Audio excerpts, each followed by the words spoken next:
Welcome to Genesis Marks the Spot, where we raid the ivory tower of biblical theology without ransacking our faith. My name is Carrie Griffel, and I have an interesting question for you. Do you think that there were female Nephilim? I bet a lot of you are thinking, well, why wouldn't there be? Because you have male and female children that come from any kind of a union of two people, right? And why would that be any different between the sons of God and the daughters of men? Of course they're going to produce both male and female children, right? That's how these things work, even if you have an angelic being. Well, that's what we're going to be thinking about when we're thinking in terms of the way that we think. It is perfectly understandable that that is the answer that we would give, considering our views of human sexuality and reproduction. But I'm going to go ahead and challenge that. We're going to get into this question of female Nephilim in Scripture. We're going to look at the evidence, and I'm going to bring you some things that maybe you didn't know about the ancient world. And as a bonus, we're going to be looping in both frame semantics as well as the Walton's idea of referent and affirmation that I talked about last week. In this episode, we're going to presuppose the angelic or supernatural view of the sons of God here. And this actually might help us to kind of distinguish what's going on as well. Because we might think, hey, well, angels don't conceive. The Gospels tell us that. Now, of course, there's some answers we could go down for that, but I will also say that this is why understanding the sons of God as not being simply a diminished status of angelic beings of lower rank, but rather they were high deity status, is pretty crucial to the time and the argument. Now, I want to clarify that in this conversation, we're not talking about female deities or goddesses. We're really talking about female Nephilim, female giants, maybe female demigods. And personally, I am pretty convinced that female Nephilim just don't make sense in the logic of the story and the logic of the ancient world. And I'm going to explain why that is. This is not just a matter of an argument from silence either.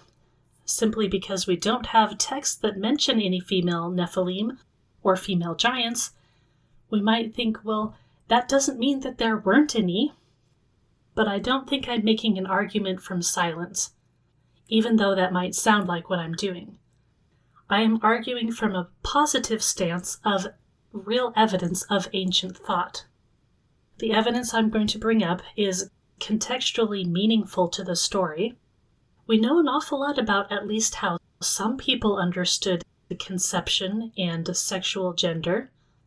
I'm also going to put forth the fact that this pattern is literary and cultural. And I'm going to suggest if we go down the female Nephilim route of, well, of course there were females, then we are framing the question in our modern framework. And that is something you can certainly do. Just be aware that that is what you're doing. All right, so to give us a little bit of a reminder of what Walton's Affirmation and Referent is. The Waltons are saying that the Bible doesn't seek to explain the world in modern scientific terms, but rather in terms understood by its original audience. But further, the Bible affirms theological truth, and it does not necessarily affirm everything that is referred to or described in the text. In this case, what we might say that the Bible is affirming in the story of Genesis 6 and the sons of God is that divine rebellion leads to human and cosmic corruption. It's referring to the ancient world's cultural and symbolic frameworks, including their conceptions of gender, violence, and divine beings. In other words, if Genesis 6 affirms that something has gone cosmically wrong, that doesn't mean it is affirming a genetic science of hybrid giants. That would be our framework, not the framework of the ancient world. So if we're trying to use the Bible as a scientific taxonomy of hybrids and demonology, well, that's what Walton is pushing against. That right there. Now, of course, I understand that many people want to read the account here as a literal historical account. But literal historical account, again, is our view of what that means. We want it to be our literal historical account and how we see that. We want the affirmation of the text to fit into our framework of meaning. We get the same thing with the flood narrative. And to be fair, a lot of people do say that, of course, it's an ancient historical account, that we should read it in context, but sometimes by that we mean that we'll read Gilgamesh and Atrahasis, and we'll see those comparisons, and we'll look at those things that these comparative things can teach us, but we still want it to be a real flood, right? Right? We don't really want reading in context to not involve reading like a historical documentary sometimes. And again, that's something you can do with your interpretation if that's what you want to do. I'm just pointing out the hermeneutic when you do that. Even when we loop in a canonical approach and we understand the Old Testament and the New Testament, we still can't presume that the New Testament is giving a more modern framework for understanding things, because it is still set in an ancient world. Okay, now I'm going to loop in that favorite thing of mine, frame semantics. Again, if you're not familiar with that, you can go onto my website at genesismarksthespot.com. You can go find resources there about frame semantics. At this point, I've had several episodes where I've gone into a lot of examples of frame semantics and things like that. What we have is an ancient frame of Genesis 6, and here we should be reading it as symbolic and covenantal. Symbolic doesn't mean non-literal or non-real, but symbolic means the figurative ideas and concepts that the ancient person would have in their heads. They're not thinking modern science, modern geology, modern biology, but symbolic can mean something like figurative or metaphorical. And I will say that ancient people were just as capable of thinking symbolically and metaphorically as we are, and it's not a bad thing to think that way. Once a symbol or a metaphor or a figurative idea is attached to something, that tends to propagate through time, right? Like, for instance, we see Mount Hermon. Mount Hermon was and is a really tall mountain in the area. That means it's going to be a focus of symbolic metaphor. It is where people would think of as a prime example of the meeting of heaven and earth. Now, we can argue and discuss on how literal that was, and was that really the spot that this happened in Genesis 6 and all of that. What matters the most, to be honest, is that people thought this was the symbol of that. And people treated it like that. We have cultic ruins on the mountain, even though we don't quite know what they're from exactly a lot of times, or who built them, or what they were used for. But we do know that it was a sacred place. And some people today might call it a thin spot in reality, maybe. But really, genre matters. And in the story of Genesis 6, we don't have anyone at the time writing the story from their perspective. It's just a story that somebody's telling. That doesn't mean that it can't come from ancient records, of course. But it does mean that there is a particular genre here. There is a distinction between an experience that happened in the far past and an experience that people are writing down right now, or writing from people that you know who the author is, or some potential author, right? We don't have any potential authors in the book of Genesis. Nobody is said to be recording this account. And you could go to Second Temple literature and say, well, we have all of this information over here, but the book of Genesis itself tells us nothing about its authorship and who wrote it down. It doesn't tell us that it was a vision from Moses. It doesn't tell us that Noah wrote anything or anything like that. So this is clearly a particular genre. For those who still want to go to a literalist interpretation and say that this really did happen and it happened on this mountain, well, what does that mean for today? Does that mean we're not actually safe if we're around Mount Hermon? Does that mean that everybody who goes there to ski, that they're in danger? Let's presuppose for a moment that there are evil modern rituals that currently happen there, as some people do suggest. Well, why would those things be taking place there? It's not because there's some, divining rod that has drawn people there in a mystical way. It's because they know the legends and the stories. I don't think we have to chalk it up to unique magical juju that this place has that other places don't. If evil things are happening there, evil things happen other places as well. My point here is that everyone, throughout time, today and in the past, has used symbolism and memory, and it is that which we are attaching meaning to. Okay, so going back to this ancient frame of Genesis 6, we're thinking in terms of ancient cosmology, right? The three-tiered universe, we might say, where we have heaven, we have earth, we have the underworld. We have a context that is very male-dominated in both cosmology and genealogy. In the story here in Genesis 6, we have violence as a defining mark of spiritual corruption. And again, we're presupposing that these are supernatural beings who are interacting with humanity. This is, as I have argued many times, the most ancient view of the text, and thus the one we should be preferring. So in this ancient frame, the story of the Nephilim is not about genetics. It's about moral and cosmic catastrophe. We have the Gibborim. And who are the Gibborim? They are the mighty men of old. It's not just that they were tall, even though we have descriptions later on of them being giants. These mighty men were warriors who represent chaotic, boundary-breaking violence. They help to explain the escalating corruption that necessitates the flood. So this is the whole moral landscape that justifies the flood to begin with.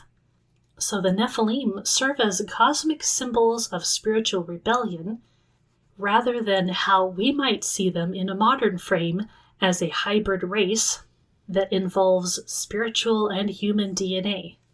The ancient frame of Genesis 6 is focused on chaos, corruption, divine justice. What we're talking about here in the chapter of Genesis 6 in particular, we're not talking about lineage, we're not talking about genetics, we're not thinking in terms of just normal operations, right? When we get to understand how ancient cultures understood conception and how that worked, I think you'll see why this story naturally ends up with mighty men and not mighty men and also women. And I really don't think anyone in that world would expect a detailed gender breakdown of Nephilim offspring. I think they would have reasons for that. Now, our modern frame tends to be literalism and genetics. We default to scientific categories of biology, genetics, fertility, and our literalist assumptions say something like, if the story says this, then it must be describing real-world events in a way that we can chart out or describe in a biological, scientific, or historical way. So then we might say that if Nephilim really existed, then surely, of course, there were female Nephilim, because that's how biology works. I'm suggesting to you that this is a different modern frame to view the story from. Now, we might be taking our new interpretive lens and layering it onto the ancient one, but it should be admitted that this is a different frame. All right, let's go ahead and read the first 4 verses of Genesis 6. From the ESV, quote, "When man began to multiply on the face of the land, and daughters were born to them, the sons of God saw that the daughters of man were attractive, and they took as their wives any they chose.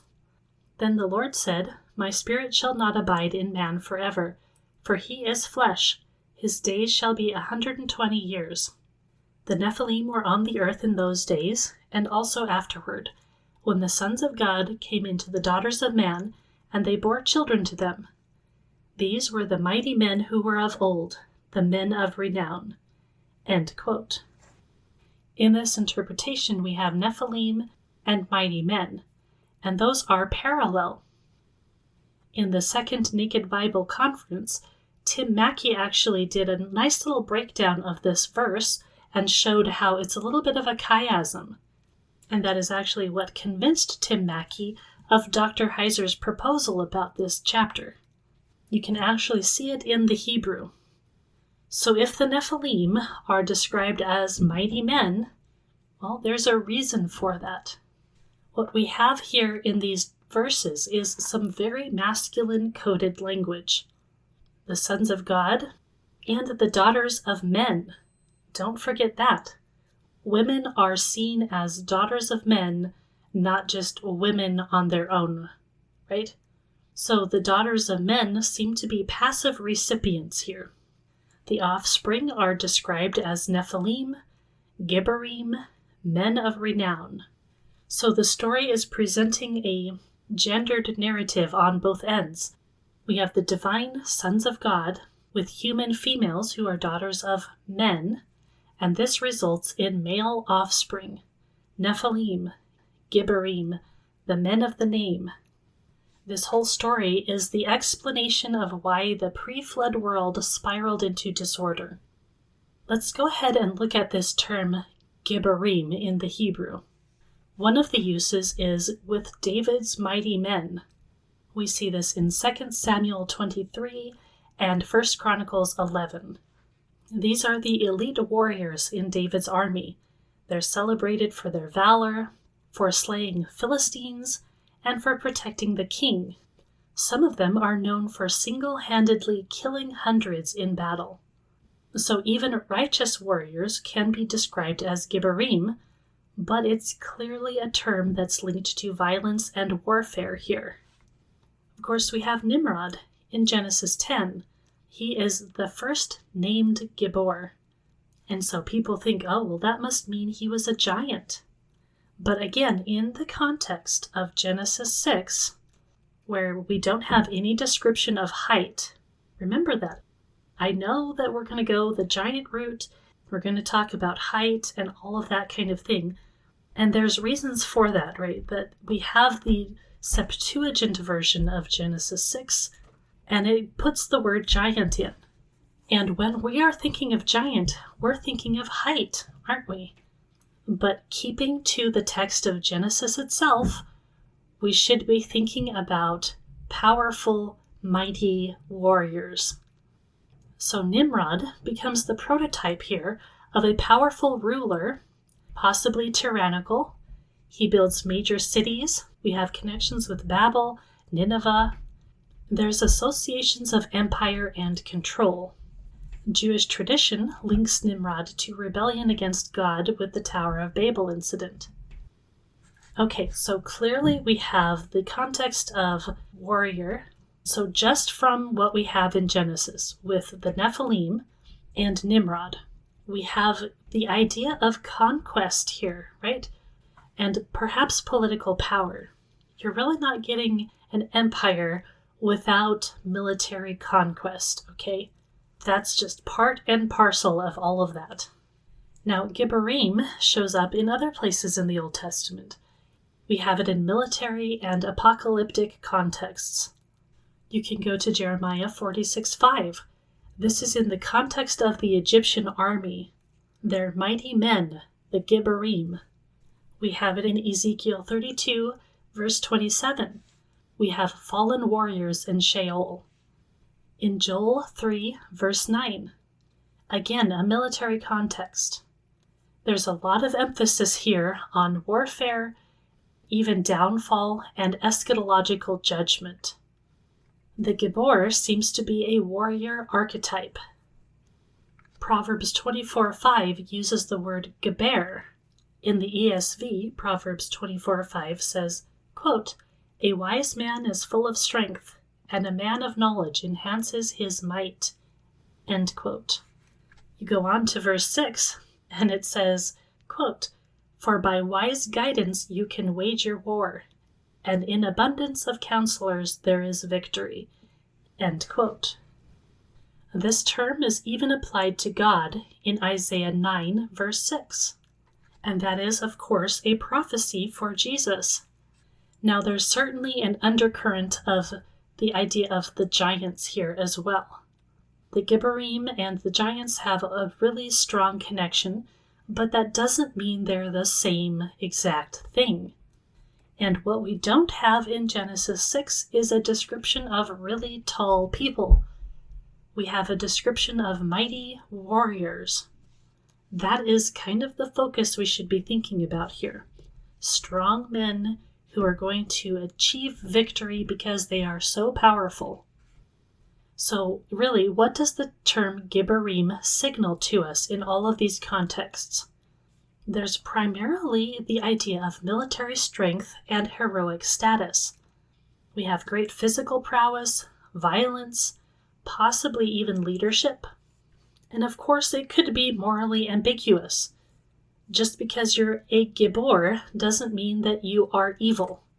But in Genesis 6, obviously this is tied to the chaos and destruction before the flood. So no, we don't just go from Gibborim to mean giant. It is even used in the book of Job. In Job 16, verse 14, the term is used for warrior or champion. Like the picture is somebody is charging into battle. We have a related word used in Job 3. This is geber.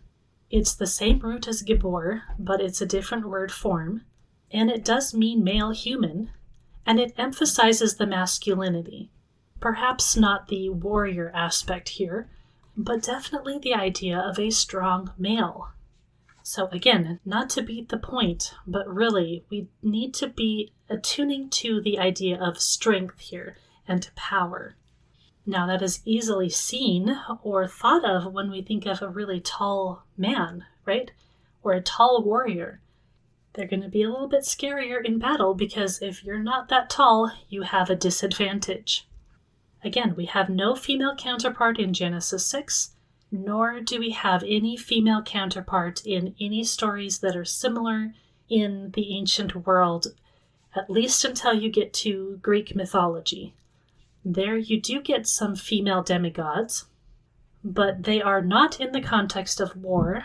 The female demigods are usually seductive, right? They're tied to sexuality in some way. The females that we have in Genesis 6 are the daughters of men. Now, they're going to play their part in here, and it's a really interesting part as we get going. But there's a very big difference between the sons of God and the daughters of men and the Nephilim who were born from that union. I know a lot of people conflate those things, but they're not the same. Okay, so let's get into the context of ancient frames of gender and biology. This was a very different world to our day today. Women were defined by their roles, either daughter or wife or mother. Cultural power, on the other hand, was very male. Kingship, warfare, divine judgment. There are a few stories about female goddesses and war and power and things like that, but it's very rare, and when it shows up, it would be a little bit of a different context from a male deity and warfare. Women were socially defined by fertility, A lot of times they had modesty and loyalty attached to the idea of being a good female. Women were not supposed to be independent. They weren't usually supposed to be creative. And even in the Hebrew Bible, women are often named in relation to men. Genealogies almost universally trace male lines.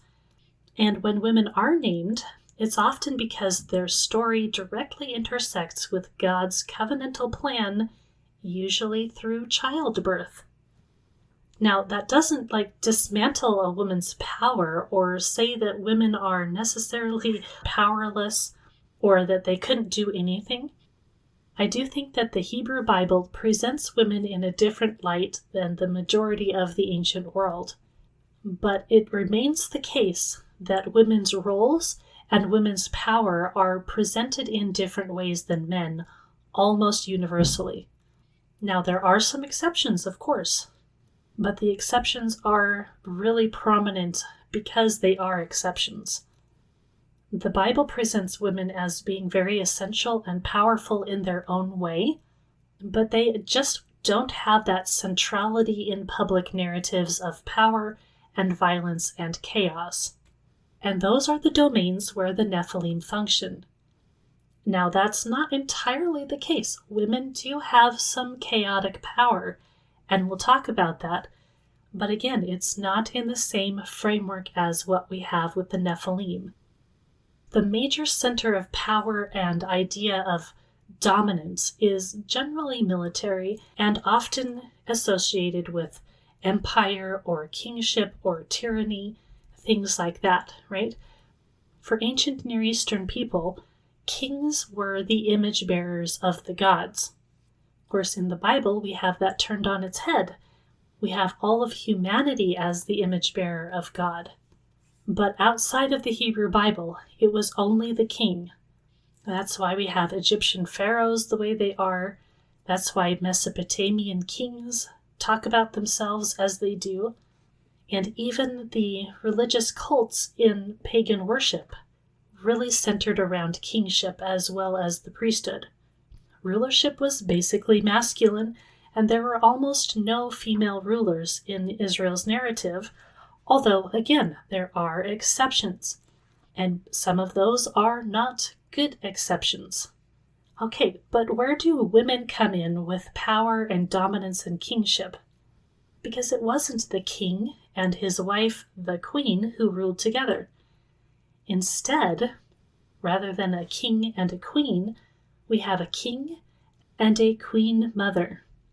While women were usually not rulers, they could wield powerful influence through motherhood, especially as the mothers of kings. Even though kingship was symbolically tied to male strength and divine appointment and public power and the image of the deity, but we do have the concept of the Queen Mother, and this is quite a powerful image in the Hebrew Bible. And interestingly, what is the word that is associated with the Queen Mother? Again, she's not the wife of the king, she's the mother of the reigning king. Her role was to influence and not rule. She could advocate, advise, intervene, but she was not the one with the crown. And interestingly, the word that is associated with the Queen Mother, the word in Hebrew is Geburah. It is the female version of Gibbor. So this is how a woman would be a Gibbor, not by being a warrior or a ruler in her own right, but by being the mother of them. So even here in royal structures, a woman's power was most legitimized through motherhood, not kingship and sovereignty. And this fits the larger pattern that we see in Scripture, as well as the ancient world in general. A woman's greatest cultural and theological significance was often as the conduit of legacy, especially as a mother of covenantal or royal sons. Generally, they are not chaos agents. Now, even if we have an evil Queen Mother, we might say that she is acting as a chaos agent, but she's not acting as a warrior or as an architect of the empire, she's acting as the bearer of the chosen line. So when I suggest there's no female Nephilim, I'm saying that there's no mighty women, but that's not exactly right. There were, but they were the daughters of men who were bearing the Nephilim. And remember, we should not conflate the sons of God and the daughters of men with the Nephilim, because they are different. They're separate. They're related, obviously, but they're different thematically. So why does this matter in the symbolism of the story? Well, the Gibbor wields power through violence, war, or divine judgment. And that would fit even David's mighty men, right? The Gibborah wields influence through motherhood, dynasty, and covenantal lineage. So while you can have strong and exalted women, the way that their strength is expressed is simply very different. Men will go out and conquer and be violent, and women will conceive, give birth, and preserve the legacy of the conqueror. I don't think it's a coincidence that the Hebrew word for queen mother comes from the same root as Gibbor, because both of them are pictures of strength. The Gibbor shows up on the battlefield, and the Gibborah shows up in the throne room, not to rule, but to bring forth and possibly influence the one who does. So basically, I think what we can see here are two different paths of power, we might say. Two different ways of demonstrating strength. The way that a man will demonstrate strength is going to be different than the way that a woman does. I think this might actually be a little bit helpful to understand the ancient world in its context. Not that I'm trying to excuse the patriarchy of the time or the fact that women really were seen as lesser a lot of times, but in the Bible especially, we have powerful women. We have women who are presented as being just as much influence of what's going on as men, but they're just doing it in a different way. And both of them are very important, and both of them are centered on kingship and sovereignty and rulership and all of these ideas, right? You don't have an empire in the ancient world without military might, but you also don't have it last through time without some dynastic authority and maternal influence. And I would further suggest that there's a really strong emphasis on what we have going on with the corruption here, right? Because if the daughters of men are connected to the dynastic line, we might say, and the perpetuation of covenant, even though we don't quite have the idea of covenant here, there's still kind of those ideas percolating in the background, right? The idea of being in alignment or not. The boundary crossing happened because the daughters of men were corrupted and they bore illegitimate children. That leads to judgment, and it leads to a corruption of the line. Now, this is about bloodlines and biology only in the sense of the ancient world, not our modern one. This is not about corrupting DNA. It's about corrupting descendants. That's a different thing, really. Once you corrupt the maternal line, then you no longer have offspring who are going to be in line with God and covenant and the right thing, right? When we have strength and military power and violence that is not channeled correctly, then it leads to destructive judgment. If the daughters of men were able to have good unions and produce strong sons in a better, positive way, then presumably they could have influenced things and there would be less violence. But the fact that the line was corrupted, again, not because of DNA, but because of boundary crossing and creating warriors who were only about violence and depravity, that's where we get the judgment of the flood. We might want to still say that there is a corruption of the line of the Messiah, not in the sense of DNA and the Messiah is no longer going to be human, but rather the line of the Messiah must come through covenant. If judgment is happening, then things are going askew, right? Okay, so I hope you can kind of see where I'm coming from here. We actually have the theme of the Queen Mother who is either corrupt or not corrupt in the Hebrew Bible. Corrupt Queen Mothers are going to lead the people into idolatry. They're going to be condemned for false worship. The closest thing that we have to a female Nephilim would be a corrupt Queen Mother, and the Queen Mother is not going to be tracking in the same patterns of the Nephilim. She's going to be tracking in the patterns of the corrupted daughters of men. Okay, so you see there's a distinctive difference there. And perhaps the biggest example we have here is in 2 Kings chapter 11. This is the story of Queen Athaliah, the mother of Ahaziah.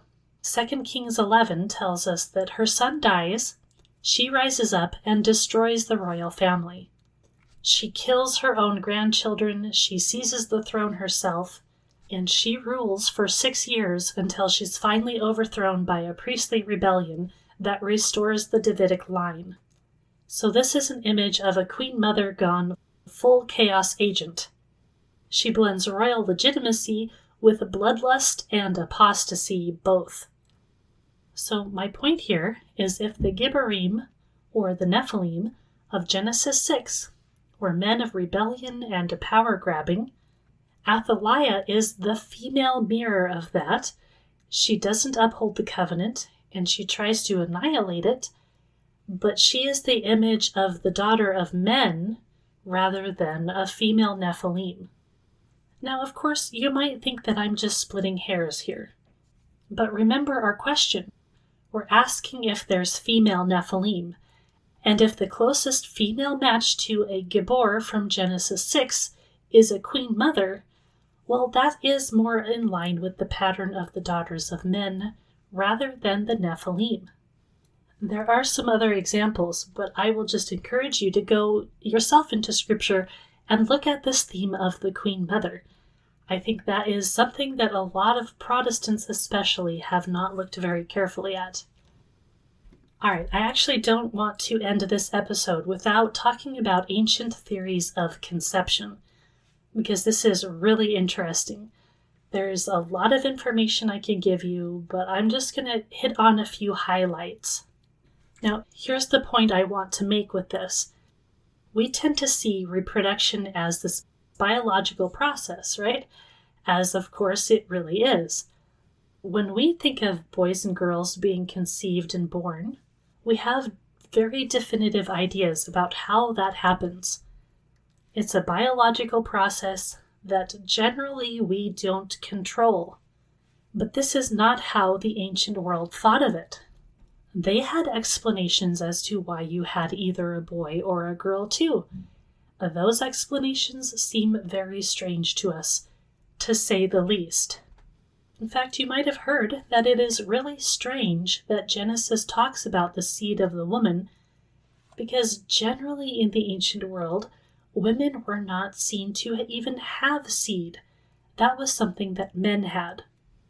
Now, that's not across the board. We have a lot of variants and a lot of different ideas of conception and how these things worked for people. But the Hebrew Bible generally seems to suggest this idea that was very prevalent in the ancient world, that the male carried the seed and he was just depositing it in the female. The female acted as the fertile field that accepted the seed and so nourished it to life.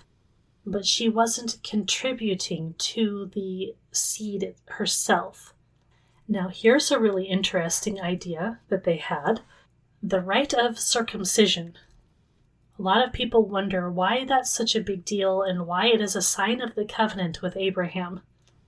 Well, the ancient person saw circumcision as connected to human fertility itself in the same way as agriculture. Just as trees are pruned to produce fruit, so circumcision would increase fertility. That's interesting, isn't it? There was an ancient analogy between the uncircumcised male organ and immature fruit trees. And so to circumcise a male would be to ready the stem for producing fruit. They even described the foreskin as a type of first fruits, or it's a fruitful cut. So there's this argument that circumcision for Abraham acted as a sign to remind God of the covenantal promise of fruitfulness, and also to influence God's decision to enact the promise. There's also a suggestion that circumcision differentiated the male child from the female birth giver and connected the male child to the male community and the male deity through the rite of covenant. The connection with circumcision and fertility also associates all of that with male virility. We actually don't see male infertility talked directly about in the Hebrew Bible. There are some places it might be implied, though, where we have the idea of the Levirate marriage, where the husband was unable to give the wife a child, and so she was given to a close relative to provide children for him. There also seems to be a connection to fertility and old age, and that kind of relates also to this idea of seed, right? Like you think of a fruit tree. A fruit tree in the first few years is not really good for producing fruit yet. Then it will be very fertile and productive, and eventually it will be too old to produce fruit. That would generally be how they would understand fertility for men. Some scholars have actually suggested that Sarah laughs about having children not just because of her age, but because of Abraham's age. Like, oh, that's funny. Not only can I not produce children, but neither can Abraham. Now, for a lot of ancient people, once the seed leaves the man's body, then things are kind of in the realm of the goddesses who kind of oversee the women. But in the Hebrew Bible, of course, we have Yahweh, who is described as a male, and he is the one who controls gestation. The father is still the one providing the seed, as we see in Genesis 38, Leviticus 15, and some other places as well. But God forms the child in the womb. That's what we see in Job 10, Psalm 139, Jeremiah 1, and other places. Now that seems very different, and it was, but there's definitely a lot of symbolism for men aligned with God and women being symbolically aligned with what God creates, namely the earth. Okay, so in the ancient world, generally we're thinking in terms of them wanting to perpetuate the male line, right? So a son would be more valued than a daughter. But we do have to keep in mind that this isn't just a blanket statement that applied through all time. There were times, and there are texts and descriptions where daughters are wished for, at different times in different cultures. But it's unquestionably and sadly the case that abortion and exposure of an infant to the elements of whatever that's going to get them out there without care, that happened far more often to daughters than it did to sons. So because of that, there was a great interest in trying to produce either a boy or a girl, depending on what you wanted. Usually you'd want a boy, of course. Aristotle said that males contribute the form, and females would contribute the matter. In other words, it would be the man who would determine whether it was a boy or a girl, and the sex of the child would be determined by the heat and the strength of the seed. So if a man is contributing weak seed, it would end up as a daughter. If a man was contributing strong seed, it would end up as a male child. Now, of course, this is Aristotle, and we can't know for a fact that the author of Genesis was thinking in the exact same terms as Aristotle. But let's suppose that the author of Genesis did think something like that. When you have sons of God providing seed, do you think that they're going to provide weak seed? I don't think so, right? They're going to be able to always have male children, at least if we're thinking in terms of the way that Aristotle put it. And Aristotle was not the only one who said this. Now, Hippocrates is the first one that we know of who talks about a dual seed theory, where both the mother and the father contribute seed. But again, the idea there is that the stronger seed is going to determine the sex of the child. So even when we go into the idea of men and women both contributing, there's still this idea of the strength of the seed. And so the daughters of men and the sons of God would be very unequal in their contribution of seed. Now, of course, all of that is Greek thought, but that was very influential for Jewish thought as well. We have writing from Philo, who draws upon Greek thought to explain the role of male form and female matter. If we go back into the ancient Near East, we have birth incantations, so we have the idea that the gods are going to determine the sex of the child. Now, who are the sons of God? Well, they have the status of the gods, do they not? So the sons of God, in this circumstance, would be able to determine the sex of their children. They wouldn't have daughters if they didn't want daughters. And I know that we are kind of importing the later conquest narratives into the story of Genesis 6. I know we tend to do that, and you might have some reason to do that, but keep in mind what's going on here. The situation in Genesis 6 is not seen as one where we're forming tribes. The idea is increasing violence. All right, there is a whole lot more I could go into about ancient ideas of conception. If you guys are interested in that, there is a whole lot of material online. You can go and chase that rabbit all you want.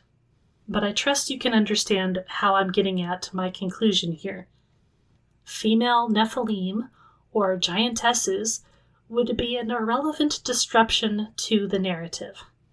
The story is presenting violent men, not balanced reproductive charts. If males were seen as contributing the active seed in conception, and females were the passive vessel, then again, there's no reason for us to import our biology into the story. What we have here in Genesis 6 is a story of destruction, violence, military conquest. The earth was filled with violence. Now, again, we do have female chaos agents that come later in the text, but they are in the pattern of the daughters of men rather than female Nephilim. So what we can see here is that women are a turning point of dynastic and cosmic disruption. This also echoes the later fear in Deuteronomy and Ezra and Nehemiah of foreign wives leading Israel astray. It's a theological concern that is rooted in motherhood. So we can still see the daughters of men playing their part here. They're kind of liminal figures in and of themselves because they stand at the intersection of divine and human, order and chaos, covenant and rebellion. And we see queen mothers occupy the same liminal space between generations, between influence and authority, between preserving lineage and disrupting it. So then it becomes a really interesting question. If the sons of God crossed boundaries to take human wives, then who are the women in the story's symbolic world? Are they victims of rebellion? Or are they the mirror of the Queen Mother as gateways to a legacy that is corrupt and not in covenant? Again, I'm not trying to shove the idea of covenant in here necessarily as this formal thing, but remember that covenant is associated very strongly with lineage, bloodlines in an ancient world, not a modern one, right? Like, bloodlines for them was about tribal inclusion and being accepted into the group rather than excluded and exiled out of the group, or out of the land, we might say. So it seems to me that the daughters of men are queen mothers of a different kind. They're not the ones who are preserving the Davidic line or the Messianic line even, but they're ones who give birth to the line of ruin. So in that sense, they carry a sense of power and strength, but it's more borrowed and reactive than the active role of the Nephilim and violence in the land. So let's bring that all back into the ancient frame and the modern frame and Walton's ideas of referent and affirmation. Again, people are going to go to town to put on scientific frames into the story. They're going to do that all the time. But we really ought to be careful not to replace the ancient frame with our modern one. And so I think that Walton's idea of referent and affirmation can be really helpful here. It really highlights the idea of divine judgment, disorder, and we have the theme that really amps up here of military power and destruction, and how that comes as a result of crossing the boundaries of covenant by taking improper wives. Right? This whole story fits together like that. If we're just looking at the DNA patterns, we're not seeing the covenantal line and things like that. I mean, I would go so far as to say that we're not seeing what's actually important in the text. And that is what the value of the affirmation of the text comes from. What is it actually teaching us? If it's not teaching us about DNA and biological bloodlines, then that is probably not what we should be taking away here. I think we can firmly say that Genesis 6 affirms the reality of divine rebellion, but also the weight of human corruption, right? Like saying that the sons of God were spiritual beings does not in any way remove the culpability of humans. We have a judgment from God that arises from all of that. The mighty men are the ones who are breaking creation and requiring the cleansing of the flood.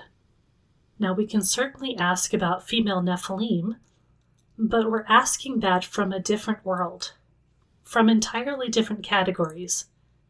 The ancient world just wasn't thinking in terms of that. All right, I think you get my point. I don't think the absence of female Nephilim in the text is a flaw or an oversight, or that we could just argue it from silence, because we have a whole lot of information about how the ancient world thought, about the point of the text and the point of these figures in the text. The lack of female Nephilim is actually part of the story. Now, of course, we are absolutely still allowed to ask modern questions of an ancient text, and I'm trying to get to the point where we can really use biblical theology and the understanding of the ancient world and move it into our world. We need to be able to do that.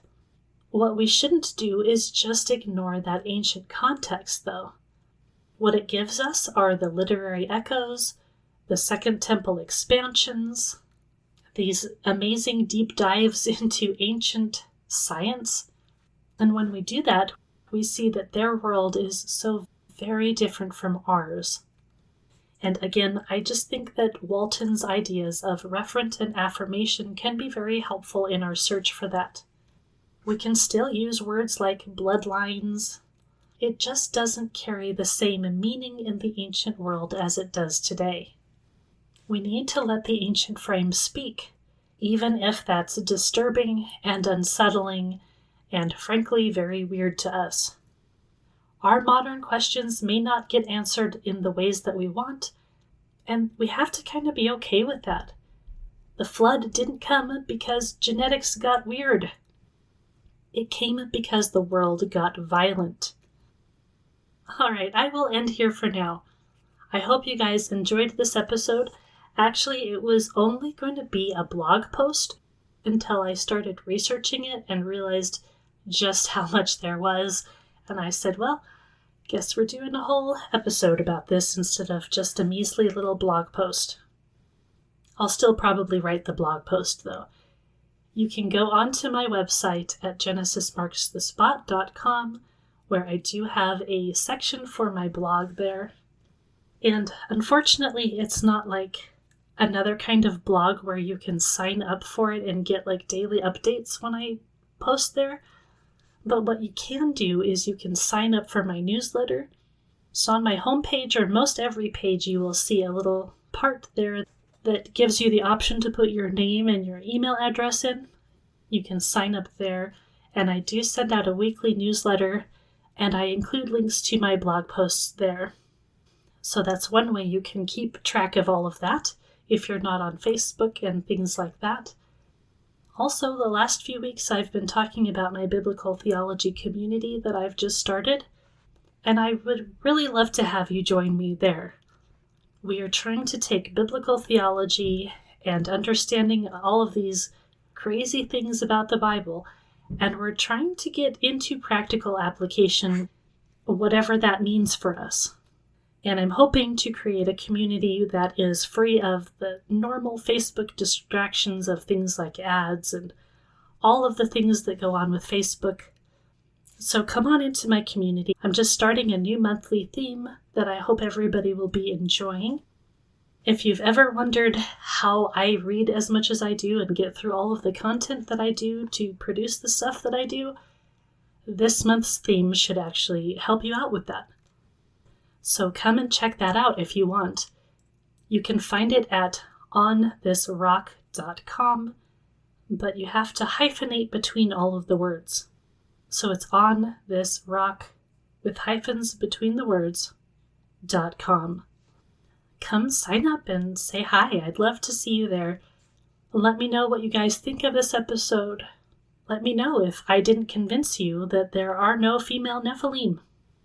I know I really didn't get into the giant clans and how are you supposed to have giant clans without females? Well, the easy answer there is as much as those can be connected to the Nephilim before the flood, they don't have to be connected genetically. And again, the ancient world simply didn't have the same kind of idea about conception that we do. Even in the conquest narratives, it's the soldiers and the military force that they are afraid of and that they are describing as giants. Even though they are going to have females in their giant clans, and of course the women and children are not spared in the conquest, but the women have a different threat from the men. The threat from the women is that they are going to marry into the Israelite tribes, and they're going to corrupt them in that way. Again, we have two different modes of corruption and two different problems there. I think it matches what I'm talking about directly. You know what, I was going to leave it at that, but I guess it's a little bit cruel to leave you hanging like that when it comes to the Nephilim and their association with the giant clans and the conquest. Here's an interesting point. The term Gibbor is not used for the giant clans. Now, of course, Genesis is probably a different author, and maybe we shouldn't read too much into that. But, if you're familiar with all of this Nephilim mythology in the Old Testament, we have the Rephaim. They are associated with height, legendary status, and also dead warriors. We have Og, the last of the Rephaim. Of course, he has that massive bed, and we could talk about what that means. But neither the Rephaim nor Og are called a Gibbor. We have Nimrod, we have David's warriors, we have God, and we have some other people and perhaps spiritual beings even that are called Gibbor. But I think part of the point I'm trying to make here is that the Nephilim of the flood really are distinct from post-flood giant clans. They're related, they're connected in the text, but they're different things. And in the book of 1st Enoch, if we're thinking about the origins of demons and all of that kind of thing, the only giants we have associated with that creation of demons are the Nephilim who died in the flood. If you want to go on and say that the giant clans of the Old Testament are another source for demons, you're basically doing that from silence.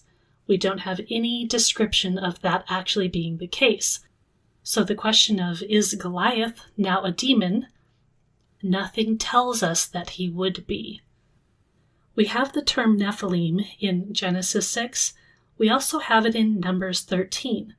This story in Numbers 13 is about the entry into the land, and the spies go into the land to check everything out. They come back with this bad report. The bad report is that there's really scary people, and they are the sons of Anak. They come from the Nephilim. Are they trying to tell everybody that there is a genetic link here? Remember, what we have in the story of the Nephilim and the flood is that there is violence. They are warriors. They're really scary, okay? You don't want to meet these guys on the battlefield. That's what the spies are saying. It's not really about their height. It's about the fact that these guys are going to take us down in military battle. That's what we're worried about. Numbers 13 is an Israelite perception through the mythic lens of Genesis 6. That doesn't take away from the supernatural view of Genesis 6, okay? In fact, I think it actually adds a little bit to it, and it protects the integrity of the supernatural reading, because there's a reason that they are calling back to that. They're projecting these ancient fears onto what they're seeing right there in front of them. And I would go on to say that they are thematically connecting all of what's going on in the land with the two dangers that I've laid out in this episode, both the warriors as well as women who will corrupt the people to violence and false worship. Those are the problems. Those are the reasons they get exiled, by the way. Eventually they're kicked out of the land because of those things precisely. So we don't have the word Nephilim a whole lot of times in Scripture. We do have quite a few references to the Anakim, the Rephaim, etc. So in the Old Testament, we suddenly get a switch over. Instead of the Nephilim from Genesis 6 and prehistory, they're calling back to the conquest narratives as the thing that they're really projecting all of their fears onto, right? Like they're connecting these stories in theological ways to their time periods. That's what's going on. I realize that that's less exciting than saying that there are monsters and giants, okay? I get it. I know that it's not so interesting that way, but we have to keep in mind the whole picture here. It's not just height, and it's not genetics. It's violence, it's false worship, it's evil, and all of those things are connected in one picture. The scare tactics are not about corrupting genes. They wouldn't have even known what those are. That doesn't mean there's not a threat here, though. Like, if we can think about this in terms of chronological salvation history that happens, right? The people are entering the land, and they encounter these really scary guys. We don't want to have to fight these guys. So how are we going to describe them? What is the scariest thing that we know about in our history that we can compare these guys to? And it really thematically maps exactly with the violence, the military conquest, the destruction, the danger of judgment that's going to happen if you go down those paths, right? And it means that both the men as well as the women are going to be a danger to you. But they're going to pose different dangers.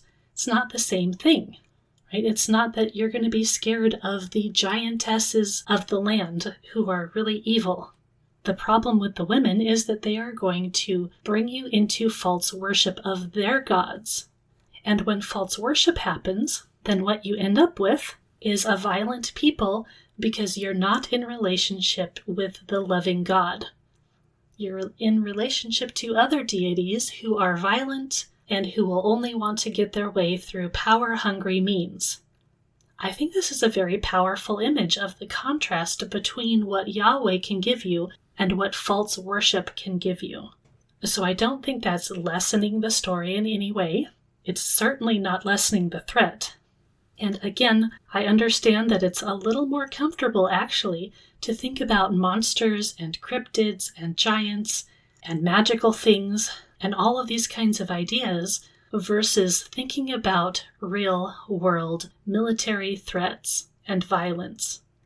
But that's really what we have, and it's that real-world threat that genuinely we have to face all the time here in the world. At any rate, there you go. There's my bonus material for this episode. If you guys have any questions about it, you can come over to onthisrock.com. Remember hyphenating those words. And you can come and ask me questions. I actually want to start doing a little bit of live streaming over there in the community. And if you give me a question, I might answer it live. But at any rate, I will wrap